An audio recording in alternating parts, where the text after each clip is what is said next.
शपथ घेतो की मी या भारत मातेला या वसुंधरेला स्वच्छ व सुंदर ठेवण्यासाठी प्रयत्न करीन. या वसुंधरेला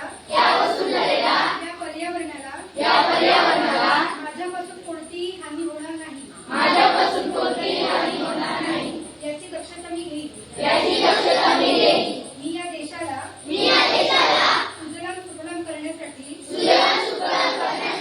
कटिबद्ध राहीन व माझ्याकडून पर्यावरणाला त्रास होईल असे कोणतेही काम करणार नाही. जास्तीत जास्त झाडे लावून या देशाला या वसुंधरेला स्वच्छ सुंदर हरित आणि प्रदूषणमुक्त करण्यासाठी प्रयत्न करेल. जय हिंद. जय हिंद.